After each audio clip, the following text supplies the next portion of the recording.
When are you going to die? Would you like to know if you could? Personally, I'm not so sure I want to know, but it is an interesting question. The study of life expectancy goes back several hundred years. What you're seeing in front of you is one of the earliest life tables or mortality tables. This one was generated in 1693 by Edmund Halley, famously the Halley that discovered the comet that we all know of. And as you can see, it's kind of interesting. The data itself is fairly simple. You have an age and then a number of people. We start off with 1,000 people at the age of 1, which is not sure why they don't start with birth here, but let's just call it 1. And then by 33 or 34, you only have about half of them left. So this is why if you were to ask what's the life expectancy of somebody in 1693, they would say, oh, about 34 or 35, because the average person probably wouldn't make it past that age. What's important to point out, though, is that this is mainly because of the fairly high infant and childhood mortality rate. If you made it to, say, 20, you had a really good chance of making it. Let's see, 20, there's 598 people at 20, and half of those people are still around at 54. And of those people, half of them are still around, let's see, at 76. So if you can get through childhood, you can get through the early dangers that are associated with infancy and childhood mortality, you had a pretty good chance of living a decent life. Okay, so with all these hundreds of years in the interim, have these tables changed very much? Not really that much. This is the Social Security table that you can get today from the Social Security website, the actuarial life table. And the data is surprisingly not really that different. You have an age, you have a death probability, you have a number of lives. They do 100,000 here instead of 1,000. Then you have life expectancy. That's how many years you can expect to live from this age forward. So a newborn male can expect to live 73.54 years. As you scroll down the list here, let's say you're 30, you can expect to live another 45 years. This is interesting. A newborn will live about 74 years.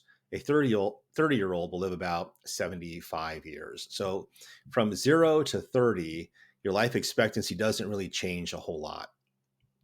If we go down to 40, okay, now you're looking at about 76 years, 77 years. By 50, now maybe you're like 78 years. So it's very slow in how it increases over time. So anyway, I grabbed this data, put it into Excel here, and as I am wont to do, and added a few columns. And for one thing, putting in Excel helps us kind of graph it and just look at some different things. It's also fun to just play with and kind of do a few Excel-y tricks with the data and give us some deeper insights. So I added an age cohort column. I added a survival probability and a cumulative survival probability, and this one's the key, along with a few charts here, which are of questionable utility. So the most interesting one is just this death probability over time for male and female. And if we look at the first 10 years of life, you can see it's similar to the Edmund Halley table. The first year is kind of dangerous. After that, if you get through that first year, you're doing pretty well. Okay, what happens in the teenage years? Well, here we see something really interesting. Not only does our probability of dying start to go up, you see all through our early childhood, it actually goes down until about 9 years old for boys. 8 years old for boys, 9 years old for girls is the safest year basically of your life. And then from that point on, it begins to go back up. And with boys, it really takes off. With girls, a little less aggressively. I think we can all imagine that, teenage boys and driving cars and all that probably lead to the difference here. And just testosterone in general, risk-taking behavior that young males like to get involved in. So I think we can all kind of see that. Also, if we add a little more to this, add a few more decades to this information here, you can see that the ratio of death probability between male and female really peaks around 19, when males are like 2 3/4, almost 3 times more likely than females to die. It's kind of interesting. And also Probably not a coincidence that that is the prime military age. Okay, so to me, what's the most interesting thing about this, other than just fiddling with it in charts and so on, is adding this little part over here. This tells you if you're 40, how long you're going to live. That's great, interesting.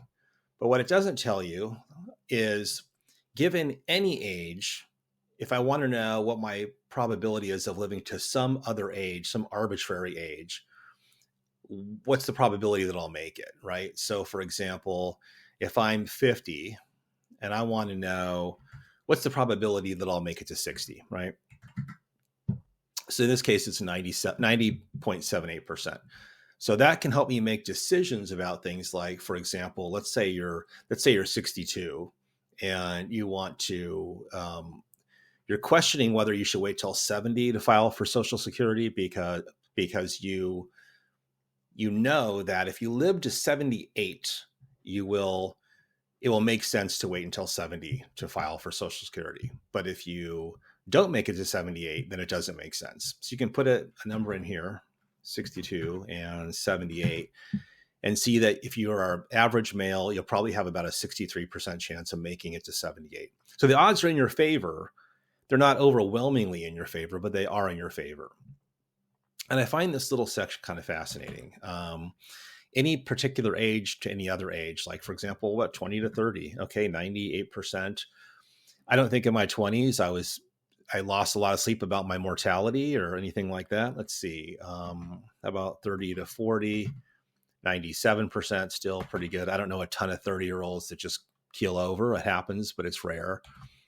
40 to 50, now you've got about 5% of people, 1 in 20 don't make it. And then 50 to 60, you're now at basically 90% chance of living out the decade. 60 to 70, 82% chance. Yikes. That's like, 1 in 5 doesn't make it. 70 to 80, again, we have a 66% chance. And then 80 to 90, 80 is the first birthday you're going to hit, the first decade birthday, I should say, when you're not likely to make it to the next one, which is a bit depressing, I have to be honest.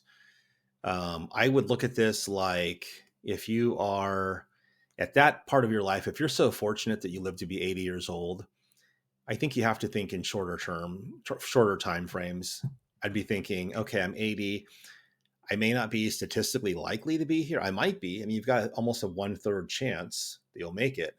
But if I think about the next 5 years, then I have, I'm pretty likely to make it to 85, and so on. So I think that's one way to kind of look at it in a positive way. That's really it. I thought this was kind of cool. If this is remotely interesting to anybody, let me know. I could make a copy available. This is my first video. I'm sure it's going to suck because it's my first video and that's just how it's going to be. If this is remotely interesting to anybody, I'll do some more of these kind of videos. And yeah, that's really about it. Thought this was kind of a neat little analysis, specifically this probability between two arbitrary ages given this data. And if this is even interesting to anybody, they want to know more about it, let me know. I'm happy to walk through more detail. Have a good one.